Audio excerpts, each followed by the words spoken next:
Estos cristianos nunca crecen, débiles ni envejecen. Ellos tienen la sonrisa de santos cuyos corazones son valientes.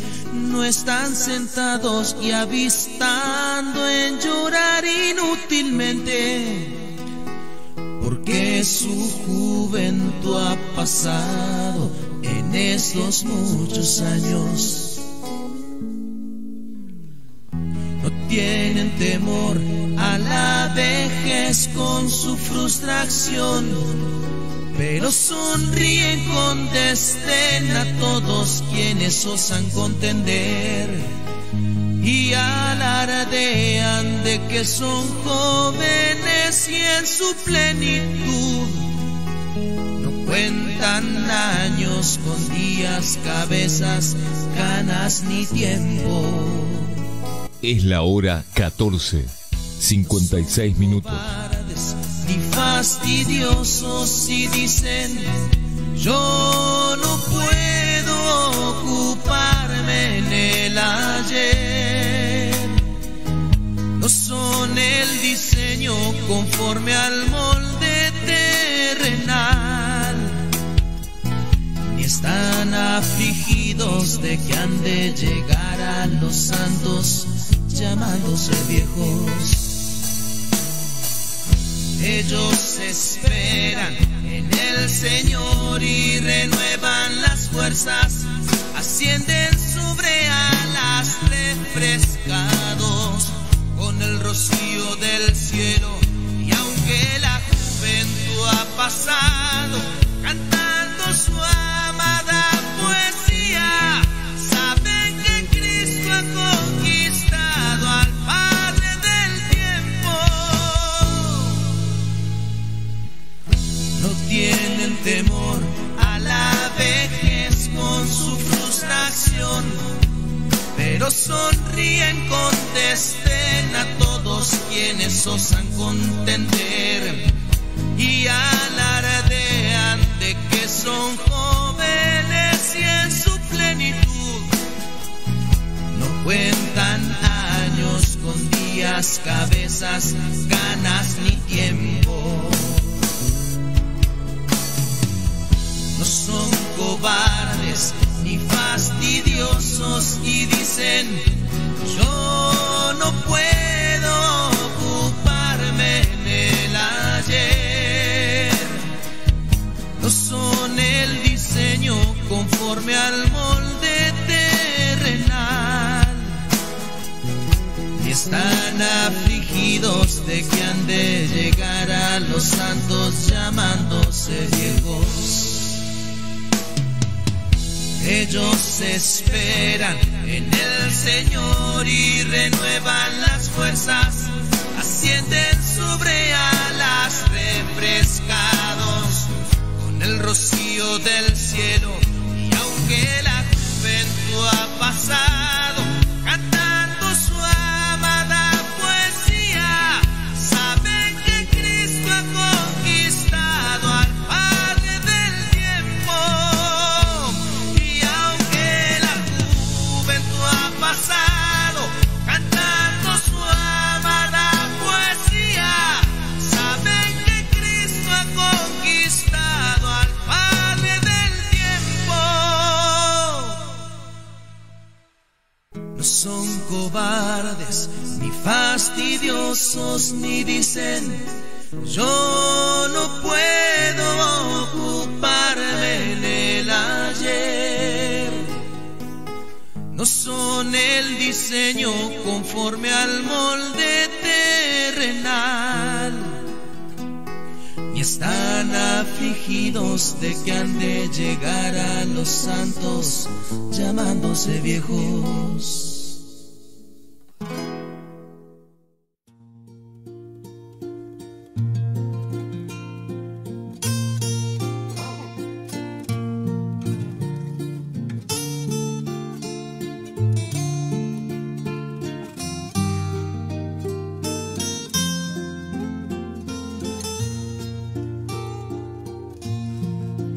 En la gracia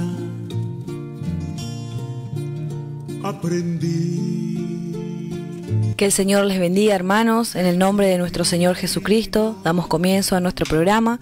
Vamos a escuchar una alabanza y luego vamos a compartir una porción de la Escritura. Crecerá en mi interior si descanso.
Damos gracias. Bueno, damos gracias a Dios, ahora sí, por la alabanza, realmente las alabanzas, cómo preparan nuestro corazón, cómo cómo Dios habita en medio de la alabanza de su pueblo. Y qué hermoso lo que decía nuestra hermana. Somos invitados a comer en la mesa de un rey. Y este no es cualquier rey. Este tiene manjares eternos y deliciosos para cada uno de nosotros. Y damos gracias a Dios que el Señor nos sacó de... Ayer estábamos estudiando, nos sacó del muladar, del Lodebar, y de una casa de luto. Y Él hoy nos trajo a su mesa. Y bueno, vamos a servirnos en el día de hoy. Con la ayuda del Señor queremos empezar una serie de estudios acerca de la vida del profeta Eliseo. Realmente todos los profetas son hermosos, su vida, su rendición, su fidelidad a Dios. Pero encontramos en la vida de Eliseo y de Elías, porque las dos vamos a ver que están unidas, estos dos ministerios, estas dos vidas, encontramos muchísima enseñanza. En la palabra encontramos enseñanza literal o práctica. Enseñamos también por medio de la Escritura, hay enseñanza espiritual que concierne a nuestra provisión, que está escondida muchas veces y esa es la más difícil de encontrar. Y también encontramos enseñanzas dispensacionales en tipos y sombras que el Espíritu Santo dejó para nuestra enseñanza, para que nosotros podamos acomodar y discernir los tiempos en los que vivimos. Y lo que vamos a ver acá de interesante, de precioso en estas enseñanzas, es que está llena de todas ellas. Está llena de enseñanzas prácticas, literales, enseñanzas espirituales por doquier. Vamos a encontrar, especialmente lo que vamos a ver nosotros, es la vida de Eliseo. Vamos a ver desde su llamado hasta su muerte. Y lo que vamos a ver también es como también dispensacionalmente Dios nos mostró muchas cosas en la vida de este siervo de Dios, que realmente tuvo un llamamiento muy precioso y empezó sirviendo, poniendo agua en las manos de Elías. Es algo muy precioso lo que vamos a ver, porque en Elías y en Eliseo encontramos dos aspectos diferentes. Encontramos por un lado a Elías, que fue un hombre solitario, un hombre potente. Sin embargo, Eliseo fue un hombre de ciudad. Él habitó con otros. Especialmente lo que vamos a ver es que él siguió con la escuela de los profetas, o con los hijos de los profetas, que había sido un grupo de varones que se estaban formando, que había fundado Samuel cuando fue juez de Israel. Samuel fue el último juez después de Samsón de Israel. Y vamos a encontrar por un lado a Elías tipificando la ley, muy parecido a Juan el Bautista, que estaba solo, también cubierto de pieles, un ministerio rústico. Y es muy hermoso porque vamos a ver que Elías, después de matar los profetas de Baal, termina su carrera en el Sinaí, justamente donde se dio la ley. Y allí, en el Sinaí, vamos a ver que Dios le dice, bueno, ve y unge a Eliseo, porque Eliseo tenía que continuar con su llamado y con su ministerio. Y así es cuando nosotros vemos la ley y la gracia. Para que empiece este tiempo de gracia, para que empiece el trato de gracia de Dios en este tiempo, en esta dispensación de la iglesia, la ley tuvo que tener su fin o su finalidad en la cruz. Y vemos que Elías representa la ley tuvo su gloria. No vamos a menospreciar la ley es santa, es justa y buena, pero la ley no es beneficiaria hacia el hombre pecador, pero eso no quiere decir que la ley no sea de Dios. La ley es buena, pero nunca la vamos a poder cumplir. Entonces lo que vamos a ver que el ministerio de Elías tuvo mucha gloria. Elías hizo en toda su vida como profeta bajo su ministerio alrededor de 8 milagros, por lo menos contabilicé yo. Pero también lo que vamos a encontrar es que Eliseo en su vida hizo más de 16 milagros. O sea que el ministerio de la ley fue con gloria. Pero vamos a ver que la gracia, el ministerio de la gracia, tiene una gloria más eminente. Porque la gracia está hecha a la medida de la necesidad del hombre. Entonces puede responder, colabora y suple toda necesidad mucho más. Y como decía la alabanza que la hermana cantaba, el Señor restituyó al hombre y no solamente lo puso en un lugar de bendición, sino que hizo mucho más.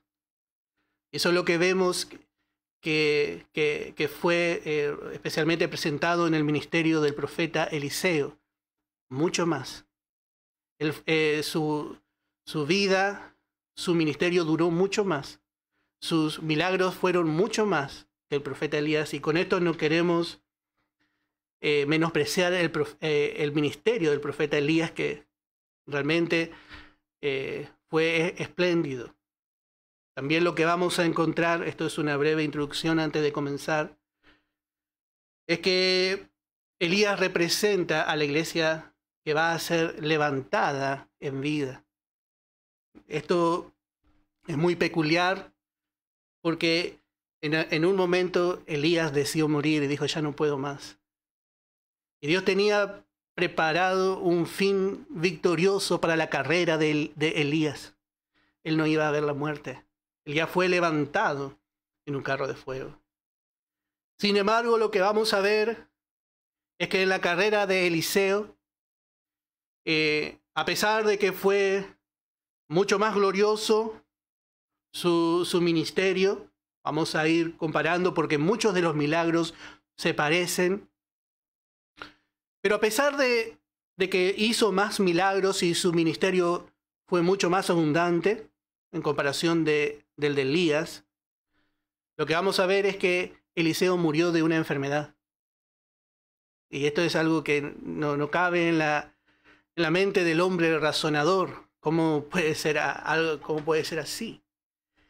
Sin embargo, Dios muestra así, porque el Espíritu Santo no se equivoca, presentando a 2 iglesias. Por un lado, la iglesia de Filadelfia, que encontramos en el capítulo 3 de Apocalipsis, y también la iglesia de Esmirna, que encontramos en el capítulo 2. Encontramos estas 2 iglesias vencedoras. Una va a ser resucitada primero, la iglesia de Esmirna. Y esto todo vamos a ver, no vamos a entrar mucho. Y luego encontramos la iglesia de Filadelfia, que son los que van a ser arrebatados en vida en la venida del Señor. Aquellos que murieron y partieron, que ya están con el Señor. Bueno, un día el Señor vendrá, cuando venga a buscar a su esposa. Los muertos en Cristo resucitarán primero, y allí tenemos la figura de Eliseo, de los que murieron. Pero por otro lado, también el Espíritu Santo completa el cuadro, completa la pintura con Elías. Él no vio muerte. Y le encontramos luego en los evangelios, en la transfiguración, alentando al Señor Jesucristo, en representación de todos los profetas, junto a Moisés representando la ley. Pero vemos realmente, vamos a ver muchas cosas, gracias a Dios, que el Espíritu Santo dejó para que nosotros podamos gozarnos, muchas enseñanzas. Bueno, en el nombre de nuestro Señor Jesucristo, vamos a comenzar este estudio. Vamos a comenzar en Primera de Reyes, en el libro de Primera de Reyes, capítulo 19, Y vamos a leer desde el verso 15 en adelante. Vamos a leer desde el verso 15 en adelante. Y como dijimos, aquí encontramos, por un lado, el final del ministerio de Elías. Este es el comienzo del fin del ministerio de Elías. Vamos a ver que el ministerio de Elías recién va a terminar en el capítulo 2 de Segunda de Reyes. Pero este es el comienzo. Acá vamos a ver el comienzo. Dice en el verso 15, y le dijo Jehová, ve, vuélvete por tu camino. Bueno, mucho había caminado realmente Elías. En su desánimo, mucho había caminado, se había ido lejos. Sin embargo, dice Dios, tiene que volver, hay que volver Elías. Y así también muchas veces con nosotros. Quizás nos desanimamos, quizás perdemos un poco la dirección y estamos yendo por otro lado. Y somos invitados a volver. Y estamos viendo a un hombre verdaderamente muy usado por el Señor, un hombre poderoso en fe. Por supuesto, nadie que va a ser usado por Dios va a ser poderoso en su propia fuerza. Estamos hablando de un hombre de fe, pero que en un momento se desanimó. Tuvo miedo de una mujer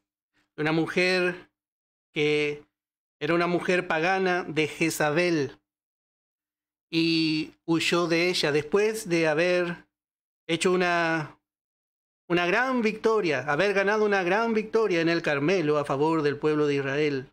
Esto también, con la ayuda del Señor, vamos a mirar un poco por arriba. Y lo que encontramos es que por un momento dejó el camino. Y dice, vuélvete por tu camino. Tenía que volver a donde desvió. Y dice, por el desierto de Damasco. Y llegarás y ungirás a Hazael por rey de Siria. Y a Jehú, hijo de Nimsi, ungirás por rey sobre Israel. Y a Eliseo, hijo de Safat de Abel Mehola, ungirás para que sea profeta en tu lugar. Note la soberanía y la autoridad de Dios hasta dónde llega. Porque vemos que él tenía que ungir no solamente al profeta Eliseo. Quizás nosotros estaríamos de acuerdo con que Dios unja y tenga recaudo entre su pueblo, entre los suyos. Pero note que Dios dirige todas las cosas. Nosotros tenemos que orar por los que están en eminencia porque Dios mandó a ungir. Dios es el que pone y quita reyes. Pero vemos que por último, dice la palabra, y a Eliseo, hijo de Safat de Abel Mehola, ungirás para que sea profeta en tu lugar. Y así vemos que esta fue la orden que Dios, esto no salió del corazón de Elías, sino que Dios le dio esta orden al profeta. Él tenía que ir a ungir. En un momento de desánimo, Elías dijo, podemos leer en este mismo capítulo, en el capítulo 19 de Primera de Reyes, en el verso 14, él respondió, he sentido un vivo celo por Jehová Dios de los ejércitos, porque los hijos de Israel han dejado tu pacto, han derribado tus altares y han matado a espada a tus profetas, y solo yo he quedado, y me buscan para quitarme la vida. Este fue el pensamiento de Elías. Por un momento se desesperó, porque él dijo, solo yo he quedado. Todo Israel estaba sumergido en una gran apostasía. Todos habían abandonado a su Dios. Y él por un momento se miró a sí mismo y pensó que estaba solo.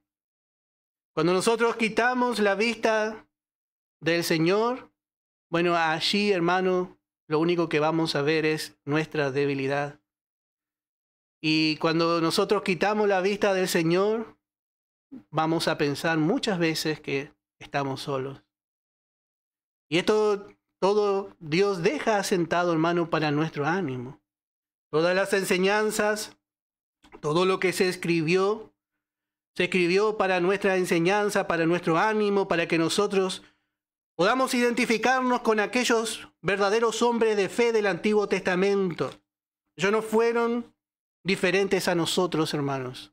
Ellos fueron seres humanos, débiles.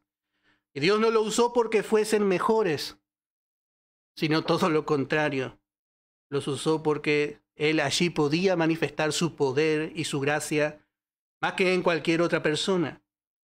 Dice en 1 Corintios capítulo 10, en el versículo 11, y estas cosas les acontecieron como ejemplo, y están escritas para amonestarnos a nosotros, a quienes han alcanzado los fines de los siglos. Así realmente el tiempo sigue, Dios no cambia, y el hombre en su naturaleza es igual. Entonces, todos estos acontecimientos son un ejemplo que Dios dejó asentado en su palabra para amonestarnos, dice, para animarnos, para sostenernos en los momentos difíciles. Por eso termina en el verso 12 el apóstol Pablo diciendo, así que el que piensa estar firme, mire que no caiga. El que piensa estar firme, mire que no caiga. Porque, hermanos, somos débiles humanos. Y muchas veces en este camino usted se va a desanimar. Muchas veces en este camino se va a sentir poderoso. Pero hay alguien que está siempre con usted. Por más que usted en algún sentido haya dejado el camino como Elías. Hay tiempo para volver. Dios dice, vuélvete. Es tiempo de volver. Porque como no nos cansamos de decir y no nos vamos a cansar, la venida del Señor está pronta. Presto viene el Señor. El Señor ya enriqueció, quiere venir a buscar su esposa. Ya enriqueció a sus hijos. Dios nos ha enriquecido. El Señor ya ha ganado su esposa. Quiere venir, ya quiere venir. Está esperando la orden del Padre nada más. Ya no es tiempo de perder o de seguir en otro camino. Si algo ha pasado, siempre hay oportunidad. Dios es Dios de oportunidad. Dios es Dios de toda gracia. Y así también podemos leer en Romanos capítulo 15, otra cita más, en el verso 4. Porque las cosas que se escribieron antes, para nuestra enseñanza se escribieron a fin de que por la paciencia y la consolación de las Escrituras tengamos esperanza. Bueno, así vemos que el Dios de Elías también es nuestro Dios. Aunque Elías por un momento siguió por su camino. La palabra dice su camino, dice. No era el camino que Dios le mandó. Pero aún así Dios no le dejó. Tenía un ángel para fortalecerle, para despertarle de ese gran sueño en el que estaba. No hay sueño del que el Señor no nos pueda levantar. Pero la desesperación de este profeta parece que tiene un buen principio, o parece que está justificada, porque él teme por la obra de Dios. Él dice, yo solo he quedado. Y así muchas veces los siervos de Dios, aún los siervos de Dios, fallan en este pensamiento. Porque muchas veces pensamos que somos los únicos. Pedro tenía este pensamiento. Y él decía, aunque todos te negaren, yo no te negaré. Este era el pensamiento de Pedro. Él pensaba que él era el único fiel entre los 12. Él pensaba que era el único que iba a poder defender al Señor. Él era el único que podía aconsejar al Señor. Él era el único y el único que entendía también al Señor. Muchas veces el Señor le había dicho a Pedro, esto no te lo ha revelado carne ni sangre, sino mi Padre que está en los cielos. Y esto creó en Pedro este pensamiento de Elías. Porque Elías también en su tiempo fue un profeta muy utilizado por el Señor. Y eso le llevó a pensar que él era el último o el único. Por eso Elías exclamó: soy el único. Pero en ese momento que él pensó así, Dios le señala a Eliseo. Noté cómo Dios había puesto ya sus ojos en otro instrumento. Y en esto vemos, hermano, que la obra de Dios nunca se detiene.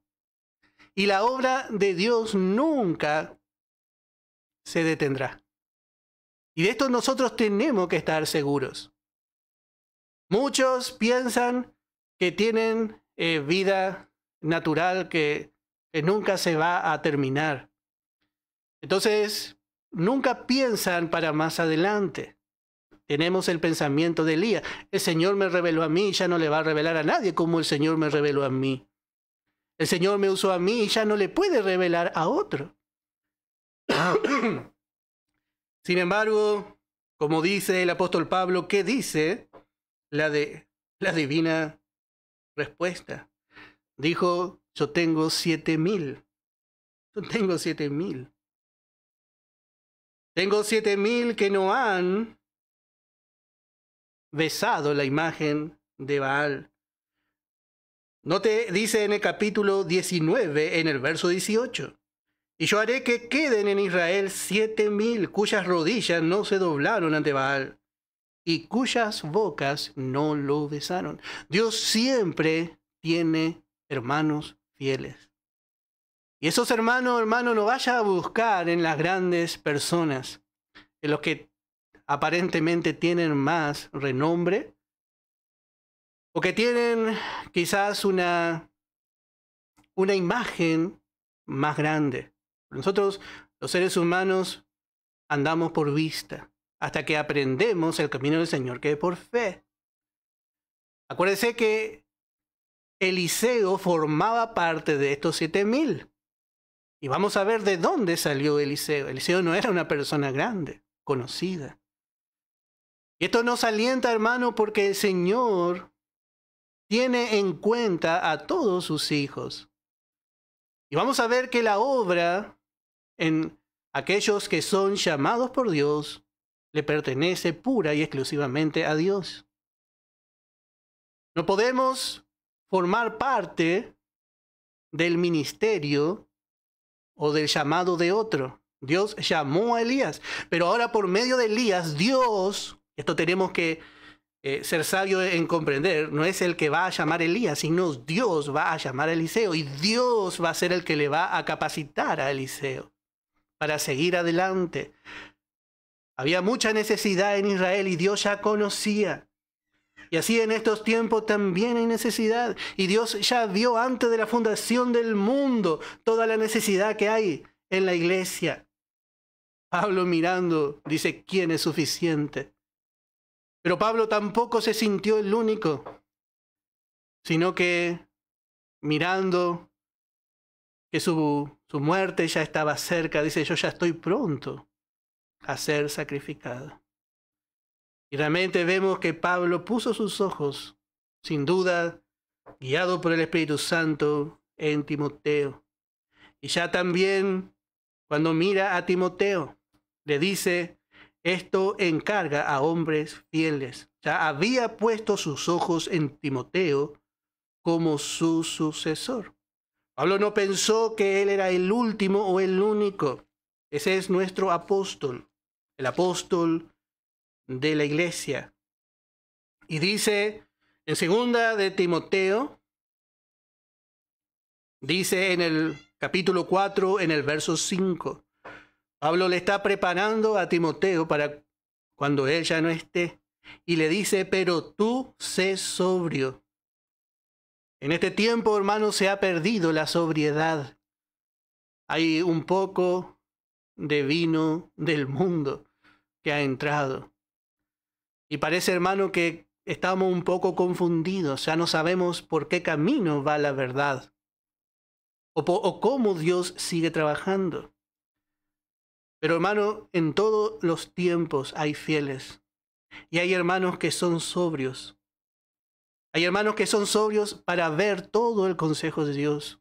Y que son sobrios para escuchar la voz del Señor y hacer y querer hacer también su voluntad. Por eso es tan importante, hermano, poder reconocer que la obra le pertenece al Señor. Dios no se va a sujetar a un hombre. Ninguno de nosotros, hermano, tenemos autoridad sobre la iglesia, sino de parte de Dios. Y dice, pero tú sé sobrio en todo. Y dice, soporta las aflicciones. Haz obra de evangelista. Está dando los últimos consejos a su hijo espiritual. Cumple tu ministerio. Hasta lo último cumple tu ministerio. Así él estaba ejemplificando con su propia vida. Y qué hermoso cuando el Espíritu Santo nos muestra que cada uno de nosotros somos llamados a ser Timoteos en este tiempo.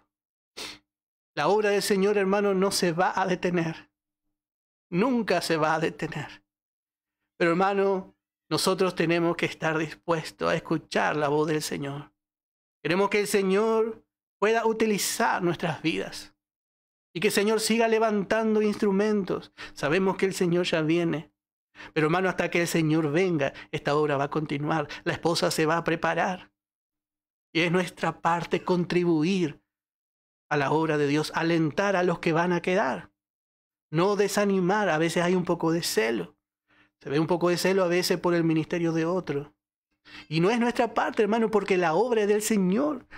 Ya desde ya, si en algún momento pensamos que somos inútiles, es un pensamiento diabólico. El Señor a nosotros también nos ha utilizado. Pero ¿cuántos van a venir detrás de nosotros continuando esta obra si el Señor no viene antes? Bueno, debemos animarles. Nunca debemos pensar que la obra termina con nosotros, porque ¿qué Dios débil tendríamos si fuese así? Ese fue por un momento el pensamiento de Elías. Sin embargo, dice Pablo, porque yo ya estoy para ser sacrificado, y el tiempo de mi partida está cercano. He peleado la buena batalla, he acabado la carrera, he guardado la fe. Mira por un momento hacia atrás y ve todo victoria. He acabado la carrera. Ve su vida llena de victoria. He guardado la fe. He peleado y había ganado la batalla. Y mira hacia adelante ahora y dice, por lo demás, me está guardada la corona de justicia, la cual me dará el Señor juez justo. El Señor me va a dar una corona, pero otra vez este pensamiento en el corazón de Pablo. Dice, en aquel día, y dice, y no solo a mí. Él no era el único. Hermano, ese pensamiento es peligroso. De este pensamiento se desprenden muchas veces las divisiones y las contiendas en la iglesia. Porque llegamos a pensar que somos los mejores y los únicos que predicamos esta verdad maravillosa.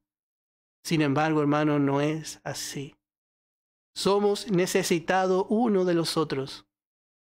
Y Pablo mismo, que fue aquel que recibió todo el consejo de Dios de manos de un Cristo glorioso, de un Cristo resucitado, él dijo humildemente, y no solo a mí. Él podría haberse mirado él, pero él dice, no solo a mí, sino también a todos los que aman su venida. Este mensaje surgió, este mensaje de esta dispensación de la gracia fue revelado al apóstol Pablo, pero no murió con él. Hoy muchos seguimos este evangelio poderoso, el evangelio de la gracia. Y este evangelio se va a seguir predicando hasta que el Señor complete su propósito para este tiempo. El Señor no depende de los recursos que nosotros a veces contamos humanamente. Él habita en la eternidad.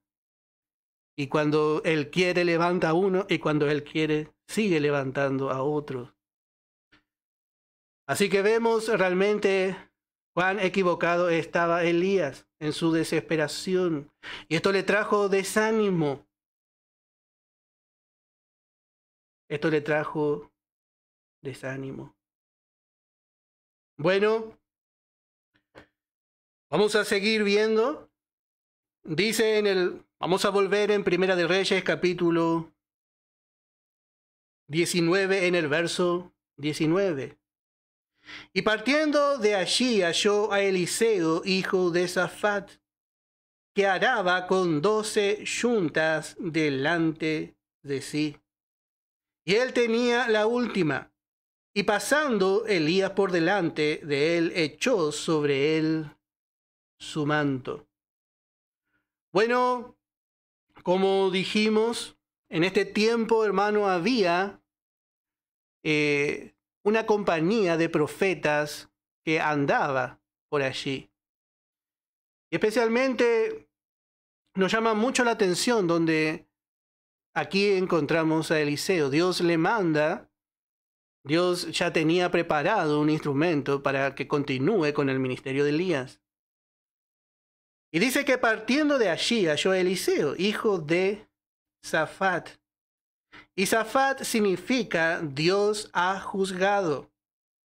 Y habíamos visto en el verso 16 que era de Abel Meola, que significa luto de la danza. Y esto nosotros vemos que ocurrió en la cruz. Por un momento en la cruz el sol se oscureció, porque se terminó la danza.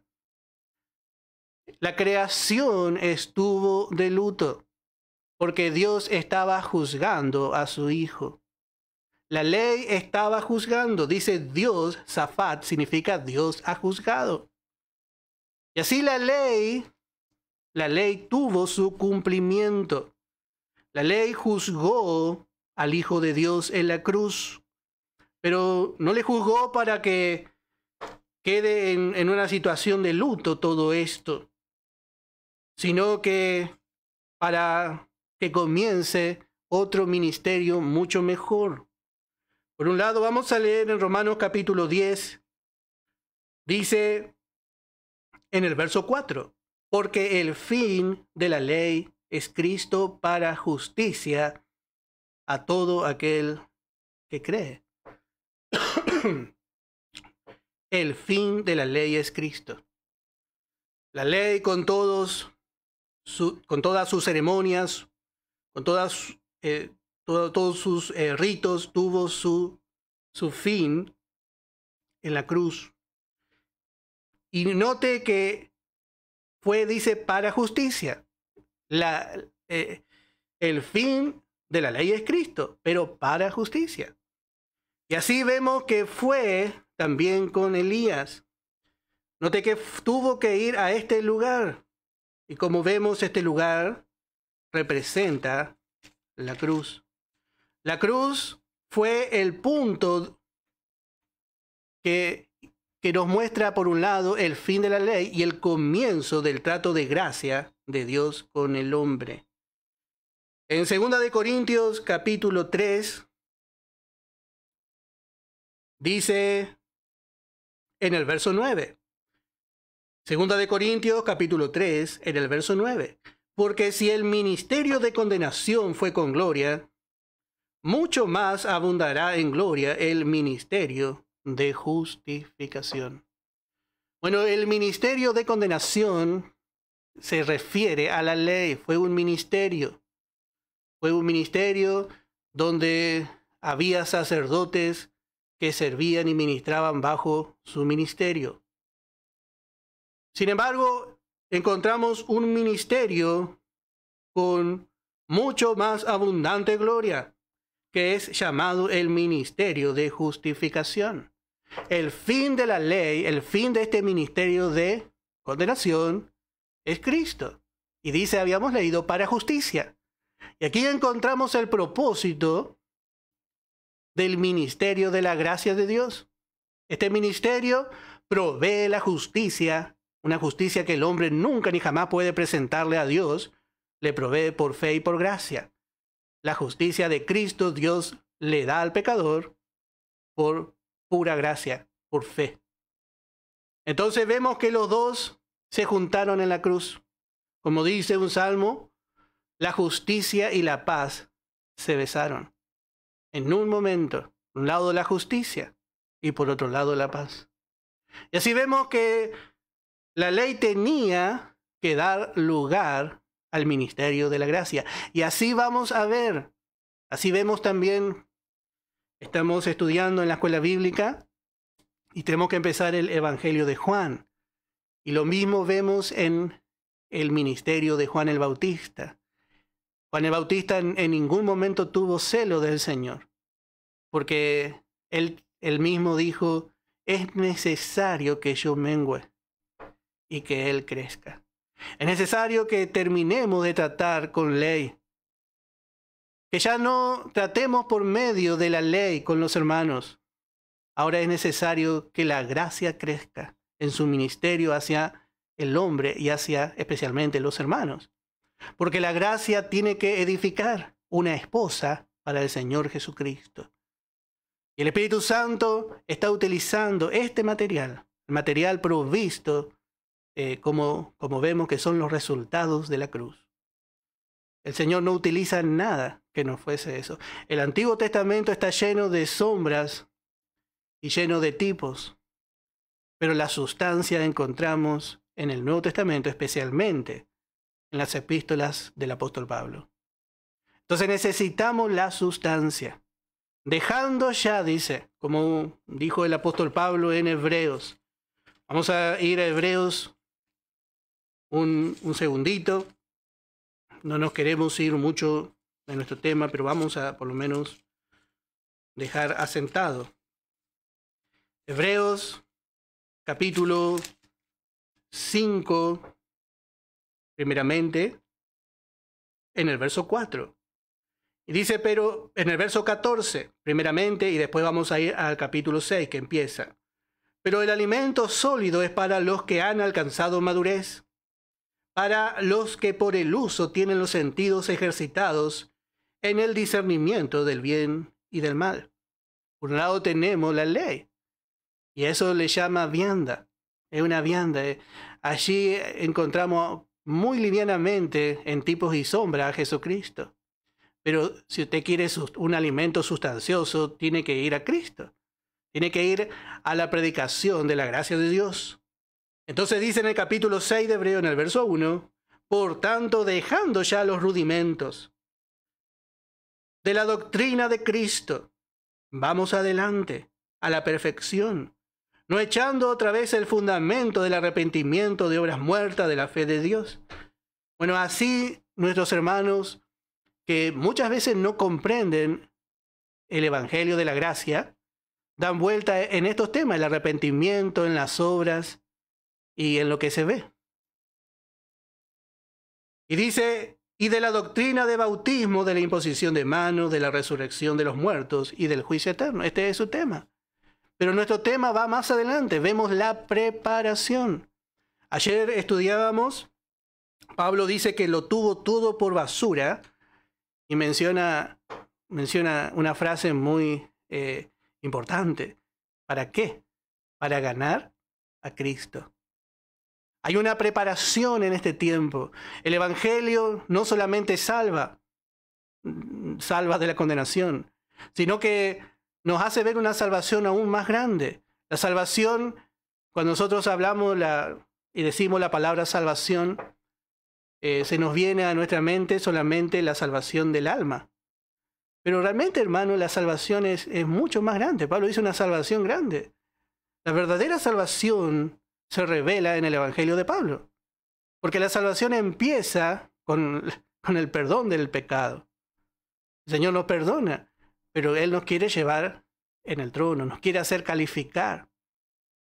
Él nos quiere hacer excelentes, nos quiere perfeccionar, para un día reinar juntamente con el Señor. Entonces vemos realmente que va mucho más allá de lo que muchas veces encontramos.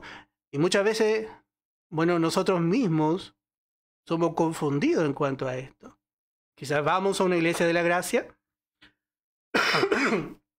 Yo siempre pienso, todos ponemos el cartel que somos de la gracia, pero tenemos muchas dudas todavía y quizás muchas cosas no se han clarificado. Por eso la gracia no es un conocimiento. Necesitamos la revelación de este mensaje para poder realmente ser un lugar donde podamos realmente ayudar a nuestros hermanos, dando el mensaje de preparación, mostrándole cuál verdaderamente es nuestra aspiración. Pablo dice en Filipenses, vamos a ver un poquito más. Filipenses capítulo 3, dice en el verso 13, hermanos, yo mismo no pretendo haberlo alcanzado, pero una cosa hago, olvidando ciertamente lo que queda atrás y extendiéndome a lo que está adelante. Prosigo a la meta. Él estaba ya corriendo la carrera. Y muchos piensan que él estaba corriendo para ganar su salvación. No, no es así. Nosotros somos puestos en la pista de carrera en el momento que aceptamos a Cristo. Y muchos jamás saben qué hacen allí. Muchos son puestos ahí en la pista y miran las tribunas, miran la pista y no saben que tienen que correr porque no conocen el Evangelio de la Gracia. Y muchos saben que tienen que correr, pero como dice algunos hermanos en guaraní, dice caigüe. Tiene fiaca. No se quiere preparar. Pero otros corren. No como la aventura. Dice Pablo, sino que golpeo mi cuerpo. Yo corro para ganar. Otros estamos corriendo porque queremos ganar. Tenemos puesto en nuestros ojos el premio. Queremos llegar a la meta para ganar el premio. Por eso dice aquí, prosigo a la meta. Todos los hijos de Dios están y tienen la posibilidad de correr. Y dice, prosigo a la meta, al premio del supremo llamamiento de Dios, que es en Cristo Jesús. Hay un llamamiento que es fuera de Cristo. Fuera de Cristo están todos aquellos que no recibieron a Cristo en su corazón. Y llama al pecador para que esté en Cristo. El pecador acepta a Cristo y pasa a formar parte del cuerpo de Cristo. Ya no está fuera de Cristo, está en Él. Es en Cristo. Y este es supremo llamamiento de Dios. Note el verso 14. Estamos en Filipenses capítulo 3, en el verso 14. Este supremo llamamiento es en Cristo. Y nosotros nos damos cuenta que hay dos llamamientos. El primer llamamiento es para aceptar a Cristo, para recibirle. El Señor llama a todo pecador, a toda la humanidad pecadora. Pero el segundo llamamiento es supremo. Es supremo, hermano. Qué hermoso poder responder a este llamamiento. Así como hizo Rebeca. Rebeca le preguntaron, ¿irás tú? Y ella dijo, yo iré. Y así, hermano, también, una vez que nosotros conocemos este mensaje, nuestro corazón es tocado. Y decimos, sí, yo quiero ganar a Cristo. Nadie, hermano, puede decir, no, yo no puedo ganar a Cristo. Si usted hoy está escuchando este mensaje, no es casualidad, hermano, es porque todavía hay posibilidad. No se mire a usted mismo olvidando ciertamente lo que queda atrás. Si estamos aquí en la tierra es porque todavía hay posibilidad. Pero hay una decisión que tenemos que hacer de correr. Es una decisión, como toda decisión en nuestra vida, una decisión de fe. Pero tenemos que correr conforme al reglamento. Y el reglamento en este tiempo es el mensaje de la gracia. Tenemos que ir conforme a la manera y al modelo que Dios le dio al apóstol Pablo y ser edificados conforme a la gracia.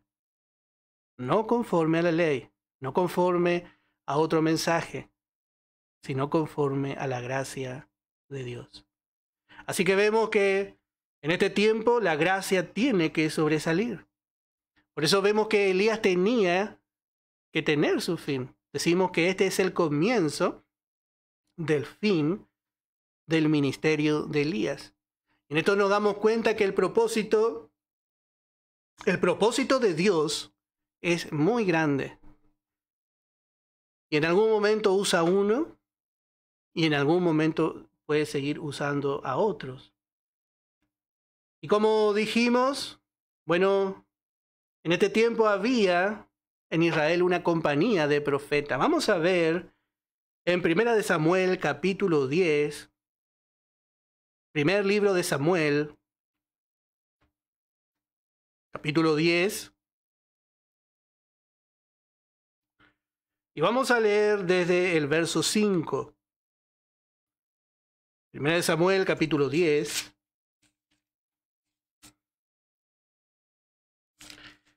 En el verso 5. Y dice, después de esto llegarás al collado de Dios, donde está la guarnición de los filisteos. Y cuando entres allá en la ciudad, encontrarás una compañía de profetas que descienden del lugar alto. Habían ido a adorar. Y delante de ellos salterio, pandero, flauta y arpa, y ellos profetizando. Entonces el Espíritu de Jehová vendrá sobre ti con poder, y profetizarás con ellos, y serás mudado en otro hombre. Y cuando te hayan sucedido estas señales, haz lo que te viniera a la mano, porque Dios está contigo. Bueno, así vemos que Samuel le guía a Saúl, el hombre de fe guiando al hombre carnal, al creyente carnal. Y esto es, bueno, tiene mucha enseñanza, pero note que aquí encontramos la compañía de los profetas. Y encontramos a Samuel que él estaba allí con ellos. Vamos a ver en 1 de Samuel, capítulo 19, en el verso 20. Y dice, entonces Saúl envió mensajeros para que trajeran a David, los cuales vieron una compañía de profetas que profetizaban. Y a Samuel que estaba allí, y los presidía. Note que Samuel presidía esta compañía de profetas. Esta fue llamada la escuela de los profetas. Y Dios, bueno, le dio esta sabiduría a Samuel. Pero lo que vamos a ver es que Eliseo no fue tomado de la escuela de los profetas. Eliseo estaba en la escuela del Señor. Dios utilizaba a Samuel, y sin duda a este lugar que presidía Samuel, para formar a otros en el ministerio de profeta. Y así hasta el día de hoy, hermano, Dios permite que haya hermanos que tengan el sentir de formar diferentes lugares para predicar la palabra. Algunos no están de acuerdo con las escuelas bíblicas, pero hermano, Dios hace de diferente manera. Pero tampoco vamos a pensar que Dios solamente va a utilizar a un hermano que fue a un seminario o a una escuela. Nosotros tenemos que tener realmente la sabiduría de Dios para ver que Dios hace como Él quiere. Muchas veces se forja en el pensamiento del hombre es que si una persona no fue a un determinado lugar o no estudió con determinado hermano, Dios no le puede utilizar. Vemos que Elías está por fuera de la escuela de estos profetas. Si usted quiere anotar, puede anotar 2 de Reyes, capítulo 2, verso 3, capítulo 5, verso 15. Lo que vamos a encontrar es que Elías fue formado fuera de esta escuela. Sin embargo, vamos a encontrar, Eliseo fue formado fuera de esta escuela, pero vamos a encontrar que Eliseo luego se hizo cargo de esta escuela, de la compañía de los profetas. ¿Y por qué Dios hizo así? ¿Por qué Dios mandó a tomar a Eliseo que estaba en el campo, que estaba arando con los bueyes? Bueno, porque Dios hace como Él quiere. Muchas veces, con nuestro pensamiento, nosotros limitamos a Dios. Por eso, hermanos, necesitamos un pensamiento renovado. Necesitamos un pensamiento renovado. Para que nosotros podamos entender. A veces queremos depender solamente de un hombre y queremos decir, sí, yo aprendí con el hermano fulano de tal.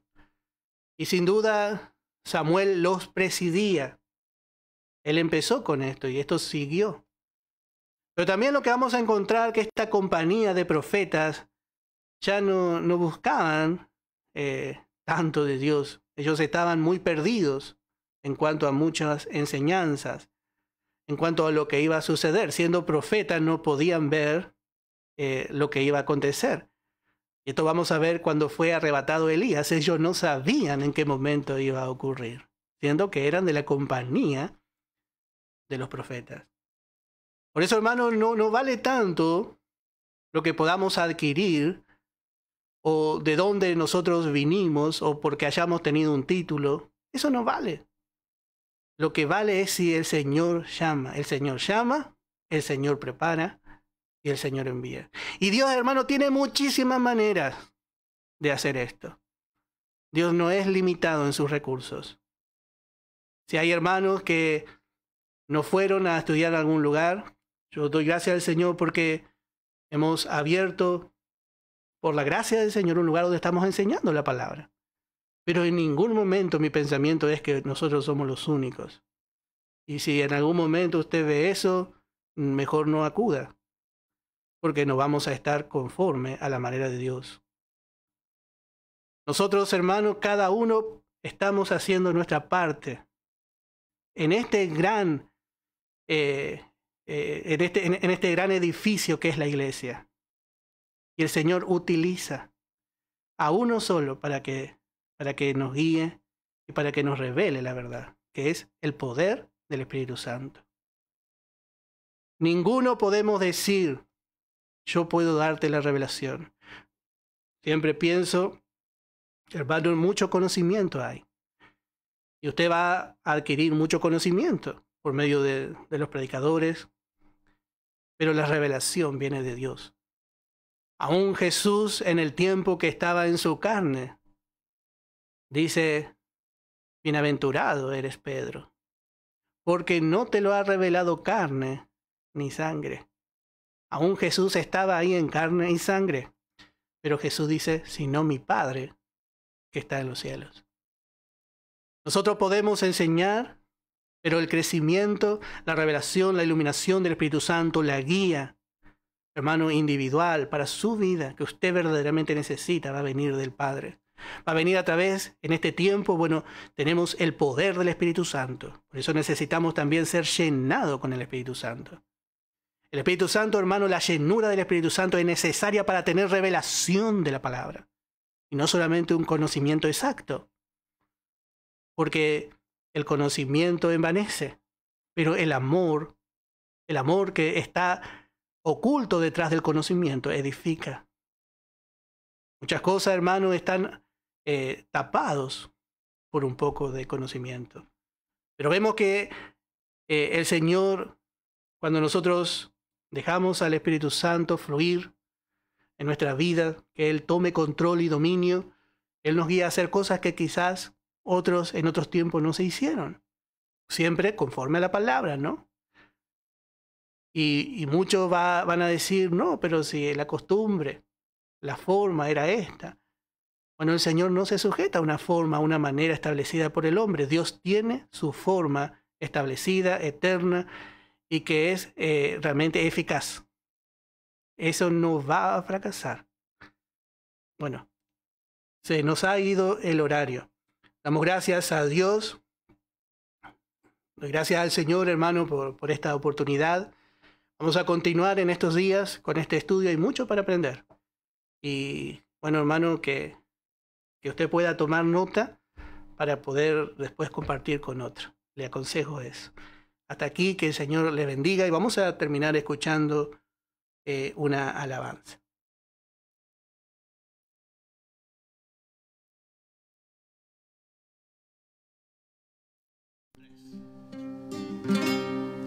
Tenemos una meta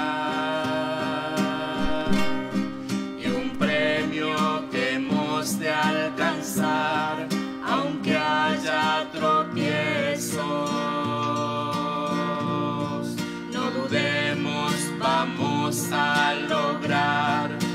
es largo el camino. No pienses en desmayar, recuerda tu meta. Con el Señor tú podrás alcanzar. Ponte en fe, levanta tus ojos, pues Cristo es vencedor. Cuenta tus pasos, ya estás por llegar. Siempre recuerda que solo no estás.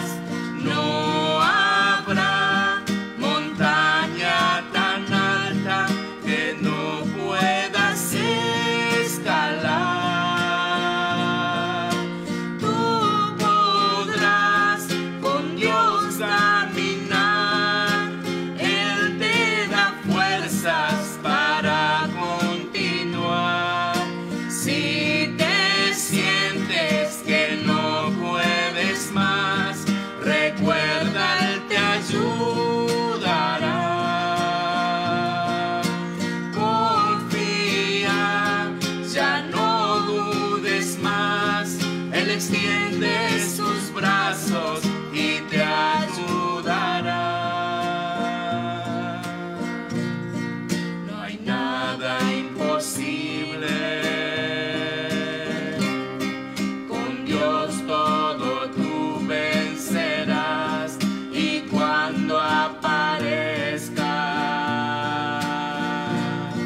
el premio tú obtendrás. No bajes tus brazos. Si caes, vuelve a levantarte. No mires lo pasado, sino mira lo que hay más allá. Ponte en fe, levanta tus ojos, pues Cristo es vencedor. Cuenta tus pasos, ya estás por llegar. Siempre recuerda que solo no estás. No habrá montaña tan alta que no puedas escalar. Tú podrás con Dios caminar. Él te da fuerzas para continuar. Si te sientes que no puedes más, recuerda, Él te ayudará. Confía, ya no dudes más. Él extiende sus brazos y te ayudará. No habrá montaña tan alta que no puedas escalar. Tú podrás con Dios caminar. Él te da fuerzas para continuar. Si te sientes que no puedes más, recuerda, Él te ayudará. Confía, ya no dudes más. Él extiende sus brazos y te ayudará. Confía en Él. Es la hora 16, 4 minutos.